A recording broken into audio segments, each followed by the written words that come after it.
Before we get started, don't forget to subscribe and like. The story begins deep inside the ocean, where we see a group of fishermen catching fish underwater. One of the men drinks water from a bottle and casually throws the empty bottle back into the sea. As they continue fishing, something strange happens. Along with the fish, they end up catching something completely unfamiliar in their nets, something they have never seen before. After that, we are introduced to our hero, a man named Barklay, who works as a low-level employee in an oil company. Late at night, his phone suddenly starts ringing. Because of the call, he wakes up his daughter, Kirby, and tells her that they need to leave immediately. He explains that he has received an urgent phone call and says that on the way, he will drop her off at her mother's place. The two of them get up and leave together. They reach a vehicle, inside which a female police officer is already sitting. Her name is Hannah. Barklay tells Hannah to please drop his daughter safely at home. After that, he says, the two of them will leave together. Hannah responds sharply, saying that this is a police vehicle, not a taxi, but Barklay somehow convinces her, and eventually, all three of them leave together. On the way, Barklay's daughter Kirby is dropped off at her home with her mother. After that, Barklay and Hannah head toward an airplane. The plane has already been booked in advance for them. As soon as they arrive at the location, they meet General Austin, who hands them a tablet and tells them that a massive threat has appeared, and because of this, they must come with him immediately. On the tablet, they are shown a video in which a Homo Aquaman is attacking people. However, Barklay is unable to watch the video properly because he doesn't know the password to unlock the tablet. It is then revealed that Barklay is not even part of their actual team. In reality, he was supposed to be traveling to Scotland. Barklay tries to explain that perhaps a man named Roger should have come in his place. Back in 2020, there had been some file mix-ups, but he clearly states that he is not Roger. But by now, he has already boarded the plane, and because of that, no one listens to him. By morning, they reach a location where Homo Aqua has been captured and kept restrained. Strange devices are attached to its body. The people who captured this Homo Aqua explain that they had gone out to catch fish, diving nearly 5 kilometers deep into the sea, when suddenly, this creature got trapped in their nets. Everyone believes that the Homo Aqua is already dead, but the most unsettling thing is that no one knows whether these creatures are dangerous enemies or potential allies. General Austin openly says that these are sea devils who could kill them all. He is shown a piece of pearl and is told that every Homo Aqua wears a pearl like this around their neck, similar to how humans wear jewelry. Perhaps this pearl is the reason these sea devils stay alive. General Austin further says that if there is one Homo Aqua here, then there could be many more out there, and they must try to communicate with them. That is why the team takes all the devices they brought and heads toward the seashore. But Barklay stays behind. He stands there quietly, paying his respects to the dead Homo Aqua. Soon, everyone gathers near the shore. Barklay doesn't understand what these devices are meant to do, so he asks the general about them. General Austin tells him to just watch. A powerful wave is released from the device, spreading across the entire ocean. The general explains that they have sent a hello message, and the Homo Aqua will understand this signal. The team plans to stay at this location overnight, and Barklay is also among them. But even now, Barklay cannot understand why he has been brought here. He keeps thinking that he is not Roger. Confused and exhausted, he eventually falls asleep. Later, we see the place where the captured Homo Aqua was hanging, tied up. 2 security guards have been stationed there, but suddenly, water floods the area, turning the ground into thick mud. One of the guards, a woman, gets trapped in the mud. The male guard tries desperately to save her, but he himself gets pulled underwater. Something emerges from the depths and frees the Homo Aqua, taking it away. Alarms begin blaring everywhere. Hearing the alarms, the entire team wakes up, quickly gets ready, and rushes to the location. General Austin is with them. When they arrive, they realize that the Homo Aqua has disappeared. Not only that, but both security guards are missing as well. Attempts are made to contact them over communication devices, but there is no response. Then General Austin presses his ear to the ground and realizes that the sound of the walkie-talkie is coming from beneath the earth. When they dig a little, they see the woman's hand emerging from the ground. At that moment, it becomes clear that both security guards have been pulled underground. Everyone is shocked. This has never happened before. And on top of that, the Homo Aquaman has vanished as well. Barklay comes outside and once again tells the general that Roger should have been here instead of him. He explains that he only came by mistake because Roger's phone was with him. He says he is just a small transport worker and doesn't belong here, but General Austin responds firmly, saying that now that that Barklay is here, he cannot go back. He must stay and work. Hearing this, poor Barklay becomes extremely tense. Suddenly, a voice announces that another living being has been found emerging from the sea. Everyone runs toward the location. The area is already fully lit. They discover that a Homo aqua has come out of the ocean. Barklay doesn't really know how to help, so Hannah hands him a camera and tells him to record everything. Barklay starts recording as instructed. Translation devices are set up to decode the sounds made by the Homo aqua. General Austin speaks to the Aquaman and says in his language that they do not want any war. They only want peace. He asks if the Homo aqua also want peace. The Aquamen respond yes, but they add that they want to hold a meeting, not just with them, but with the entire human planet. General Austin wonders how such a thing could even be possible. But then we see that all around the world, Homo aqua have surfaced everywhere. The media is completely flooded with news about Homo aqua rising from the seas. People across the world are terrified, believing that a massive war may be about to begin. General Austin is informed that the Homo aqua want to meet with humans. He prepares for it. A breach is created at a specific site to hold the meeting. A massive glass box is constructed and filled with water. Huge pipelines are laid from the river. Every preparation is completed. We then see Barklay at his home with his daughter and his ex-wife. He tells them that he was sent in Roger's place. He says he doesn't even know what his job is there and admits that he is extremely scared. The next day, everything is ready. Barklay arrives at the meeting location. A large crowd has gathered, along with extensive media coverage. An ambassador is chosen to represent humanity and speak with the Homo aqua. Prime ministers and presidents from all over the world are watching everything live. The pipeline channels are opened, and water begins flowing in. Along with the water, Homo aqua begin to arrive. There are 6 or 7 of them. Some look more human, others more like fish. But among them is one Homo aqua, who is a female. She looks completely human and stands apart from the others. She is the one who has come to speak with humans. The most surprising thing is that she doesn't need any translation device. She can speak English, Russian, Spanish, multiple languages fluently. Humans present a small gift to the Homo aqua, a small plant brought from the Himalayan mountains. In return, the Homo aqua say that they too have brought a gift. They drop 2 small eggs and explain that these are their dead children, killed by humans. The Homo aqua woman says that humans killed her children with their waste. Because of oil research and pollution, her children died. The ambassador apologizes, saying they didn't know about any of this and asks for forgiveness. But the Homo aqua woman replies that they do not know humans, nor do they want to speak with them. She then points toward a man sitting among the crowd and says they want to talk to him. Her finger points directly at Barklay. Barklay is terrified. He is just an ordinary man and shouldn't even be there. The Homo aqua woman says that Barklay showed them respect, the way he paid tribute to the dead Homo aqua earlier. That is why they want to speak with him and with no one else. At this location, there is a director named Kate. Even she cannot understand why this Homo aqua has chosen him. Who is this man, really? Everyone explains to her that he is just a normal human being. He was never supposed to be part of this team at all. Then the Homo aqua speaks and says that you will speak with us as our ambassador. Barklay is stunned, but for this role, he is declared ready. However, the humans temporarily suspend the meeting.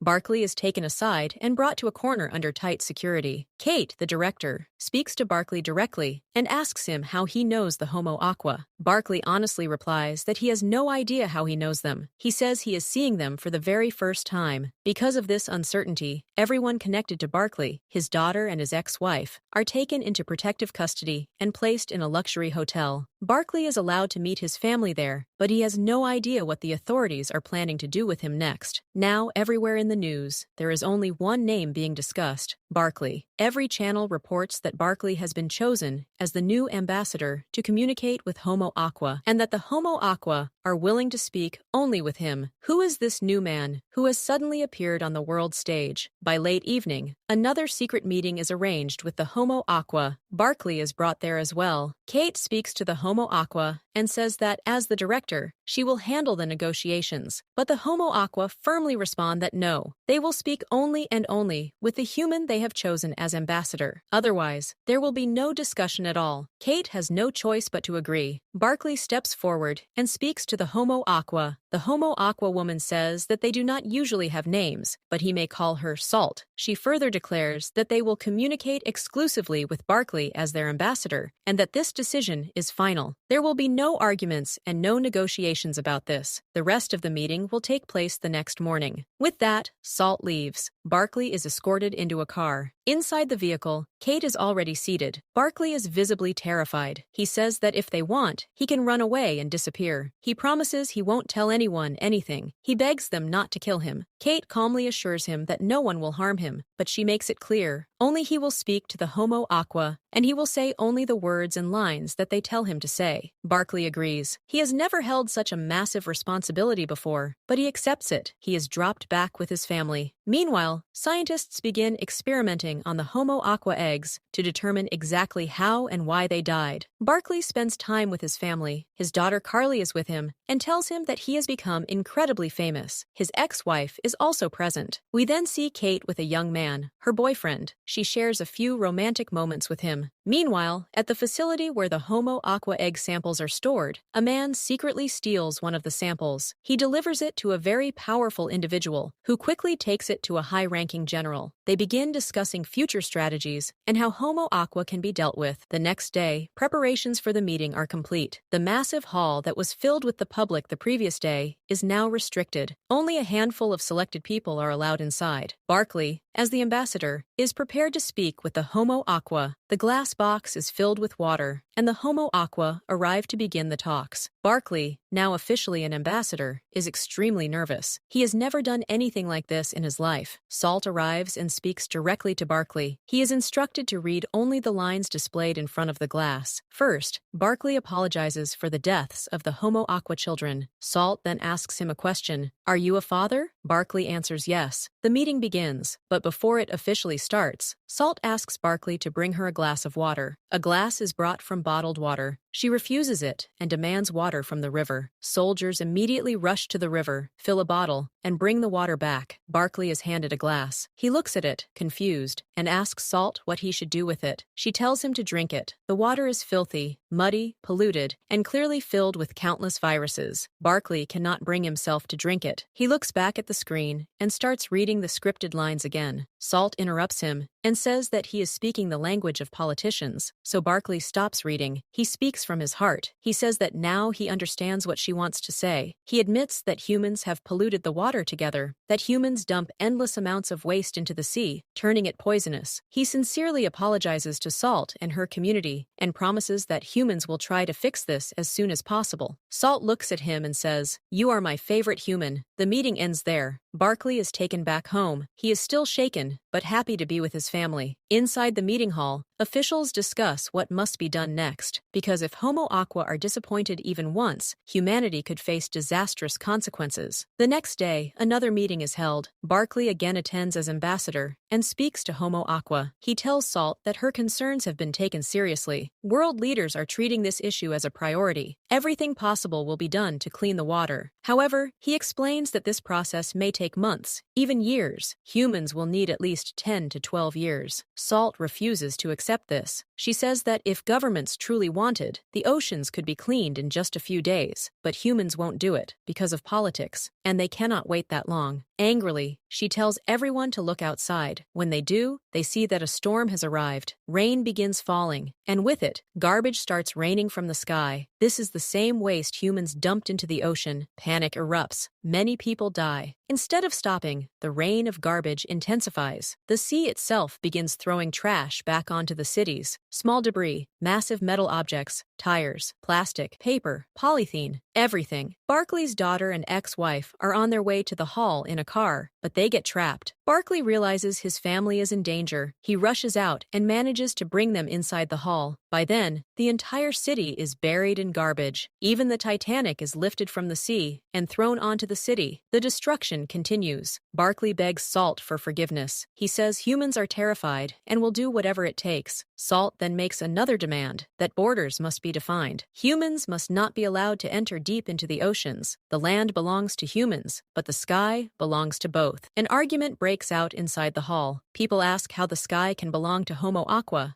Salt replies that the sky contains oxygen, and they also need oxygen to survive. Suddenly, Salt transforms into the form of a man, warning everyone. Fear spreads instantly. She then changes back into her female form. Barklay apologizes again and asks for just a few months. He promises that humans will clean the oceans completely. Salt then reveals a third demand. The next meeting will not take place on land. It will happen in their territory, deep under the sea, at least 25,000 feet below. She asks whether humans are ready for that. We learn that the next meeting location will be the Atlantic Ocean. Everyone is terrified, but Barklay shows no fear. He simply says yes. Then we see Barklay undergoing special training with a group of people, learning how to survive underwater. He practices holding his breath because he is about to descend into the depths of the ocean with others and speak directly with those beings. Among the people going with Barklay is a man named Ravi, who belongs to India, and another man named Ted, who will also be part of the mission. Barklay is told clearly that such a massive mission has never been attempted before. This will be their very first mission of its kind. We also see Kate, the woman handling this entire operation. Barklay is at home when Barbara begs him not to go. She tells him that if he goes there even once, he may never return alive. His daughter is also there, and she is angry with him. She says this is not a joke. He is going to a place from where returning alive is almost impossible. Angry and hurt, she storms off. Barklay speaks to Barbara and asks her to calm their daughter down. He promises that he really will come back and that nothing will happen to him. Barbara hugs him. Just then, his daughter comes back and hugs her father as well. After saying goodbye to both of them, Barklay leaves. There are a total of 6 people going on this mission, and they are seated inside a helicopter. Ted mentions that he has brought a small gift for the beings living underwater, a wooden globe. He says he plans to present this gift to them. Soon, the helicopter arrives at the destination, where several ships are stationed on the surface of the ocean. The helicopter lands on one of these ships. Among the 6 people is Ambassador Austin as well. For these 6 individuals, a special vessel has been prepared, something that looks like a submarine but resembles a large pot. Sitting inside this structure, they will descend into the deepest trench of the ocean. Everyone is terrified because no one has ever attempted a mission like this before. It feels like the first mission of its kind in human history. The 6 of them enter the vessel, and it is sealed tightly from the outside so that no water can enter. Kate gives the order, and the small submarine is lowered into the ocean. The vessel is secured with an extremely strong rope, and the crew on the ship slowly begins lowering it downward. This descent will take at least 7 minutes, and we learn that the submarine will travel nearly 5 to 6 miles deep. From time to time, Ted begins to panic. He says that maybe the submarine is leaking and water is coming inside. Barklay calms him down, explaining that it is not water, it is just their sweat. He tells Ted to take long, deep breaths. Ted slowly calms down. Ravi also becomes extremely nervous at times. This fear is understandable because no human has ever gone this deep before. On top of that, the submarine makes loud, unsettling noises, which only adds to their fear. Meanwhile, we see Kate arriving in London for a meeting. She notices that discussions are already underway. She interrupts and says that this meeting must be stopped immediately because they have an emergency. 6 people are descending deep beneath the ocean floor, and that should be the priority of discussion. But a man named Harry responds that they can discuss everything later and insists on finishing the current meeting first. Kate argues forcefully, and because of her persistence, she is finally given a seat at the table. A U.S. military officer begins explaining that they have already prepared all kinds of weapons, some that can confuse Homo Aqua, and others that can attack them underwater. Kate interrupts and asks why weapons are even needed. She reminds them that their 6 people have gone to talk, not to fight. There should be no situation where war breaks out. Then Hannah, a woman from the UK Army, speaks up. She says that Homo Aqua may just be buying time, distracting them while preparing for a massive war. That is why they must be ready. Kate is shocked as she listens. Everyone at the table is talking only about war. No one is discussing solutions. She realizes that no one here is going to listen to her, so she points out that a man named Keith is present at the meeting and questions why he is even there. He doesn't belong to the government. He is simply involved in oil extraction. Keith responds that he cannot shut down his oil company just because she says so. We return to the 6 people descending toward the ocean floor. They are still inside the submarine. Except for Barklay, everyone believes that they will die and that this is their final journey. They begin talking about where they would go if they got one last chance. One says he would go to his brother. Another says she would go to her husband. Barklay hates this kind of talk. He believes they will return alive. He trusts the Homo Aqua and knows they are only going to talk. Kate is sitting elsewhere with her boyfriend, Christopher. He tries to comfort her, telling her not to worry. Kate says they are trying their best to make the mission successful, but the people she has spoken to seem determined to sabotage it. They only want war. Suddenly, the submarine gets stuck at a point below. The 6 people think they may have reached the bottom, but then the vessel begins shaking violently. They panic, and their connection with the surface is lost. The people above realize that something has gone terribly wrong. The submarine is descending rapidly, out of control. They suspect that the rope securing it may have snapped. Inside the submarine, the lights go out. No one knows whether they have arrived or not. It feels as if someone from outside is trying to open the door. All 6 are terrified. Then, the door opens. But shockingly, no water rushes inside. This terrifies them even more. Ambassador Austin is the first to step out. He realizes that there is no water at all. It feels like they have entered a massive cave. He signals the others to come out. All of them are stunned. It feels as though they are inside a giant air bubble where water cannot enter. That is when Salt appears before them. She is happy to see them and warmly welcomes them. She explains that they have created an environment suitable for humans and that they may remove their helmets if they wish. No one is willing to do so, so Salt walks up to Barklay and tells him that he trusts her, doesn't he? She promises she will not let him die and removes his helmet herself. Barklay breathes easily in the air. Seeing this, the others also remove their helmets. However, Ted refuses. He is too frightened to take his helmet off. Salt then leads them forward and explains that humans once created an environment above the water where Homo Aqua could survive temporarily for meetings. In return, Homo Aqua have created this space so humans can breathe and live comfortably here. Above, Kate grows anxious. She says they have lost contact with the team. She doesn't know what to do. Christopher suggests she take a break and go home, but she refuses. She cannot abandon those 6 people in such a crisis. She stays to monitor the situation. Down below, the 6 people see countless dolphins swimming around them. Salt says they are excited to see humans and that there is nothing to fear. Salt then takes Barklay aside alone. Barklay notices that the other 5 are no longer with them. Salt assures him that there is nothing to worry about. It is just the 2 of them here. She speaks to him privately. Barklay asks why she chose him. Salt says she doesn't know herself, but his soul is pure. That is why she chose him. She says she can hear the voice of his heart. She touches him and tells him that he is strong. Barklay asks if he can touch her. She allows it. As they move closer to each other, the moment almost becomes intimate. Just before the others arrive, the group continues moving forward. Salt brings them to a place filled with many Homo Aqua. She tells them, "This is where we live. This is our home." At that moment, Ted steps forward and says that he has brought a gift for them, and at the very same moment, we now see Kate returning home, with Christopher by her side. Restless and anxious, she repeatedly calls the agency, asking again and again whether any message has come from below the ocean, but there is still no signal, no response, only silence. Kate stands near the window, staring out into the darkness, when suddenly a sharp laser light falls directly on her body. Before she can even react, Christopher pushes her away with all his strength, saving her life. Someone is firing at them. The bullet narrowly misses Kate, but instead, it strikes Christopher. He collapses on the spot, dying instantly. It becomes horrifyingly clear that someone is trying to assassinate Kate. At the same time, deep underwater, Ted hands Salt the glove he brought as a gift, but Barklay understands the truth almost immediately. He realizes this is no gift, it is a bomb. Without hesitation, Barklay knocks it away from Salt's hands, sending it crashing down. A massive explosion erupts. The blast shatters the water bubble surrounding them. The protective barrier bursts, and seawater rushes violently inside. Chaos erupts. In that critical moment, Salt grabs Barklay, holds him tightly, presses her lips against his, and pulls him upward toward the surface, saving his life. She refuses to let him die, but the other 5 people trapped underwater are not so fortunate. All 5 of them perish in the flooding depths. Back on the surface, the attack on Kate continues. Gunfire rains down on her location. Desperate, she calls the police, shouting that someone is firing shots at Indina House and that she needs immediate help. Police units arrive quickly and manage to secure the area, saving Kate, but she has lost her partner. Christopher is gone. Inside the agency, several officials who were secretly working behind the scenes received devastating news. A massive explosion has occurred on the ocean floor. All 6 members of the mission are believed to be dead. Grief spreads through the room. One truth becomes painfully clear. Ted never went there to negotiate. He went to ignite conflict, to kill, to provoke war. This is the ugly reality of politics. There are always people who would rather set fires than solve problems. The sniper who shot at Kate is neutralized by the police. Kate is also informed about the underwater explosion and the presumed deaths of all 6 members. This news spreads rapidly across every media channel. Barklay's family sees the broadcast. Believing Barklay is dead, Barbara and his daughter break down in tears. At the same time, a shocking video goes viral. In it, Salt appears on screen, claiming that they killed the 6 humans and fed them to their children. It is clearly a fake video, but the public believes it. Outrage explodes. Humanity turns against the Homo Aqua, fueled by fear and lies. Meanwhile, the truth is very different. Salt reaches the surface, having somehow brought Barklay back alive. A helicopter arrives to extract Barklay, but Salt, the Homo Aqua, is captured. Barklay immediately explains everything. He reveals that Ted's gift was actually a bomb, that Ted caused the explosion, and that Salt saved his life. He tells this truth to Kate as well. Barklay also learns about the viral video. He firmly states that Salt could never do such a thing. She saved him. He is certain that a much larger organization is behind this deception. Kate later discovers that the man who shot at her was named Nichols. Overwhelmed with grief and guilt, she breaks down, asking herself why everyone is targeting her when she is only trying to do good. The truth finally emerges. Ted and the assassin who attacked Kate both belong to the same group, connected to Keith, a powerful investor with a massive oil company. Keith does not want the Homo Aqua to exist beneath the ocean. He wants them eliminated, and he wants this mission buried forever. Keith is from the UK, and the UK authorities want to capture the Homo Aqua and use them as weapons. But fate strikes back. While Keith is alone at home, an unknown person enters and shoots him dead. Outside his house, the words AS20 are written, marking that the assassin belongs to the AS20 organization. Salt is transported by helicopter and locked inside a truck. Barklay is present and cannot understand why Salt is being imprisoned after saving his life. He speaks with the truck driver, who happens to be his friend. The driver remarks bitterly that just yesterday, Barklay was walking freely on the streets, and today he is an ambassador. Barklay asks where the truck is headed. The driver says he does not know for sure, but rumors say the creature inside will be experimented on, cut open, tested. Barklay refuses to allow this. Declaring his authority as ambassador, he demands the keys. The driver hesitates, then hands them over. As Barklay drives away, police officer Hannah threatens to shoot him if he continues. Barklay points out the media presence. She cannot shoot him in front of cameras. He then drives the truck straight into the river. The container breaks free. Salt escapes, and Barklay jumps into the river after her. Police search desperately, but they cannot find Barklay because the Homo Aqua have taken him away. We see Kate, sitting in shock, learning that Salt has escaped again, and this time, Barklay is gone with her. Alarms suddenly blare. Everyone is alerted that several Homo Aqua are approaching through underwater pipelines to communicate. Emergency preparations begin overnight. Kate rushes to the site. There, she meets a Homo Aqua who introduces himself as Tide. He is furious. He accuses humanity of entering their home and detonating an explosion. He demands to know where Soul is. If she is not returned, he declares, war is inevitable. At the same time, we see Soul and Barklay together near a riverbank. She saved his life, and now he has saved hers. They move forward together. Back at the meeting, Tide continues his warning, even speaking of erasing human civilization from the earth. Terror spreads through the room. The top officials decide that Soul must be handed over, but first, she must be found. Soul and Barklay hide inside an abandoned factory. They talk quietly. Barklay asks why she kissed him. Soul replies that she did not kiss him. She gave him oxygen. She breathes through her gills. Humans do not have gills. If Barklay had gills, he could live with her. Then they kiss again, this time for real. Their bond grows deeper. Barklay says they must leave the country and contact Kate because she is the only one who can help them. Soul agrees, sensing that Kate's soul is good. They move through tunnels, overpower a man, take his phone, and Barklay calls Barbara. He tells her he is alive, hiding, and with Soul. He asks her to bring a car near a bridge, secretly, but military forces have already surrounded Barbara's house and overheard everything. Kate is informed about the bridge meeting. Determined, she orders Soul's capture. The UK military also moves in. Kate calls the UK general and orders him to pull back, but he refuses. From his words, Kate realizes the horrifying truth. The underwater explosion and the deep-fake video were all orchestrated by this UK general. He wants to turn Soul into a weapon. At the bridge, Barklay and Soul arrive. Barklay sees the car and believes his family is there. Barbara warns him, it is a trap. Too late. Military forces close in from both sides. US military on one side, UK military on the other. They separate Barklay from Soul. Barklay shouts for Soul to run and jump into the river. The soldiers raise their guns. Just as they are about to shoot, Soul screams. The sound creates a violent vibration. The shockwave bursts everyone's eardrums. Weapons fall to the ground. Seizing the moment, Soul escapes, diving into the water and disappearing beneath the surface. Then we see near the seashore, a large number of Homo aqua suddenly emerge from the water. Among them, one Homo aqua is holding something that looks like a conch shell, and he begins to blow it. The moment this sound echoes, every dog inside the nearby city hears it. Drawn by the sound, all the dogs start barking and run toward the seashore, where the Homo aqua capture them. Soon after, a meeting takes place with the Homo aqua. During this meeting, the humans declare that the Homo aqua cannot eat their dogs. A Homo aqua named Tide responds sharply, saying that humans eat their fish, so why shouldn't they eat human dogs? Fish, he says, are their family. And like this, a heated argument begins between the Homo aqua and humans. Kate is present during all of this. She begins to realize that the Homo aqua are playing some kind of game, that they are planning something far bigger. At the same time, she starts seeing visions of her dead boyfriend, Christopher. Christopher appears to her everywhere. Because of this, Kate visits her psychiatrist and tells her everything. She says she doesn't know what to do anymore, that Christopher appears wherever she goes, even inside her own home. It feels as if he is calling her. Still, she insists that she wants to focus on her unit and complete her project, and she asks the psychiatrist to prescribe her medication. But the psychiatrist refuses, telling Kate that she is no longer fit for the unit because her mind has become unstable and that she should take a leave. Kate flatly refuses. She tells the psychiatrist that she knows about her illegal relationship and threatens to expose her. Under pressure, the psychiatrist signs the report stating that Kate is completely fit. Kate immediately returns to her unit. Warnings are issued to the public to stay away from the sea. Meanwhile, Barklay continues practicing inside a swimming pool. He is repeatedly tested by doctors because he survived something impossible. He had gone 8 kilometers underwater and came back alive. No one understands how this is possible, which is why the doctors keep experimenting on him. Barklay, however, has no idea what the authorities are truly planning for him. He is placed inside a hotel under heavy security, essentially under house arrest. He is not allowed to leave. He has received multiple threats, so his security is extremely tight. Every meal brought to him is tested by Barklay himself to ensure it isn't poisoned. Only after testing does he eat. Barklay feels truly comfortable only in water, which is why he spends most of his time bathing. Kate, working with her unit, learns that after Keith's death, a word surfaced, severance. Powerful people have been discussing it, but no one seems to know what it truly means. Then a man named Bello arrives with shocking information. He explains that the ice in Antarctica and the Arctic is rapidly melting. Massive glaciers are collapsing into the sea, and this is happening because of the Homo aqua. One glacier has already melted completely, and footage of it is shown. If all the ice melts, sea levels will rise by 100 meters, flooding everything. Kate immediately understands that humans cannot win this war. The Homo aqua control the water, while humans do not. Talks are initiated with the Homo aqua, asking why they are melting the glaciers. The Homo aqua respond calmly that they woke up only 5 years ago, and even then, humans were already melting the glaciers themselves. Humans started this, not them. When humans beg them to stop, the Homo aqua reply that they cannot. Barklay is then brought under full security to a cafe, where his daughter and his ex-wife Barbara are present. His daughter bursts into tears upon seeing him. Barklay speaks to Barbara and confesses that he has fallen in love with a Homo aqua named Soul. He feels a deep connection with her. Every night, after everyone falls asleep, he escapes his hotel room, freezes the cameras, sneaks out, drives to the seashore, and dives into the sea, calling out Soul's name so she might hear him and come to him, but she never comes. This breaks him completely, and he starts crying as he speaks. Barbara and his daughter try to comfort him. Unbeknownst to Barklay, his security guard overhears everything and reports reports it to two generals, the same ones who want to eliminate the Homo Aqua. They sit together and decide that they must now use severance. Kate goes to Prime Minister Harry and asks him what severance really is. Harry claims he has no idea and says he has never heard the word before. Kate insists that the word surfaced after Keith's death. She believes Keith was murdered deliberately, not by protesters as Harry claims. Furious, Kate vows to uncover the truth, even if Harry loses his position in the future. She storms out. Harry immediately calls the general and forwards a message. Later, the security guard brings food to Barkley's room. When Barkley is distracted, the guard secretly swaps the device Barkley uses to test food for poison with a fake one. Barkley checks the food, finds nothing, drinks a little, and then collapses unconscious. Men in white enter the room. Cameras are frozen. Inside a sealed canopy, they conduct tests on Barkley and inject him with something lethal. After finishing, they leave. Barkley wakes up, thinking he simply fell asleep. Like every night, he goes to the sea and calls out Soul's name. This time, Soul finally appears. The reason is revealed. Government devices placed underwater had been blocking Barkley's voice from reaching her. Prime Minister Harry had secretly turned them off. Barkley meets Soul, kisses her, and asks where she has been. Soul explains she was at the South Portal. War threatens both humans and Homo Aqua. Her people are melting glaciers. She urges Barkley to leave immediately and contact someone he trusts and send a signal called a cord. If he delays, it will be too late. Barkley rushes to Kate and tells her everything. He explains that Soul told him to send the accord signal. Kate has no idea what it means, but guesses it might be some kind of instrument. Still, they play the accord signal in the ocean where devices were placed. The signal spreads across the seas. The violent waves calm, but no response comes. They wait. Hours pass. Nothing happens. Then, horrifying scenes unfold. A dead Homo Aqua body washes up on the coast of Spain. Soon, bodies appear everywhere, on shorelines across the world, drifting into rivers. Even in London, not thousands, but millions. It seems like 90% of Homo Aqua have died. Television broadcasts nothing but this devastating news. Barkley is shattered, believing Soul is dead. In a lab, researchers discover the truth. It was a virus. Because Homo Aqua are interconnected, the virus spread rapidly, blocking their gills and suffocating them. Kate realizes that severance was a virus designed to kill the Homo Aqua. It is revealed that the generals poisoned Barkley, and the virus transferred to Soul when Barkley kissed her. From her, it spread to the entire Homo Aqua community. Later, signals appear on computers. Some Homo Aqua are still alive and coming to communicate. Barkley is prepared as an ambassador. 3 Homo Aqua arrive. One of them is Soul. Tears fill Barkley's eyes. She is alive. Barkley apologizes. Soul says humans have won the war. 90% of her people are dead. Barkley offers protection and territory in the sea, but Soul refuses. She reveals that Homo Aqua possess technology humans could never reach. They will discover who released the virus, and that person is already sitting in the hall. Fear grips the Prime Minister and the female general. Soul declares this is their final meeting and leaves. Glass begins to shatter. Water floods the hall. Barkley stays behind. Hannah urges him to leave. Chaos erupts. Kate later learns from Doctor Who that Barkley is changing internally. She rushes to save him from an angry mob, drives him to the seashore. Barkley enters the water, calls out Soul, and she emerges. They kiss, and Barkley transforms. Gills appear. He can now breathe underwater. Barkley asks Soul what accord truly meant. She explains it was a treaty between humans and sea dwellers, a chance for coexistence, but it came too late. Still, there is one last hope. Humans and Homo Aqua can become one. Barkley and Soul dive into the sea together, finally united. Kate is left alone. As she walks along the shore, a jogger throws a plastic bottle into the sea. Kate demands he pick it up. When he refuses, she pulls out her gun. Terrified, he obeys. This moment reveals Kate's deteriorating mental state after Christopher's death, and thus, the series ends. I hope that if you have reached the end, you will subscribe to the channel and support us with a like. You can also check out other series that you might enjoy. We have many beautiful ones, and I can recommend the best for you, dear viewer. Thank you, and peace.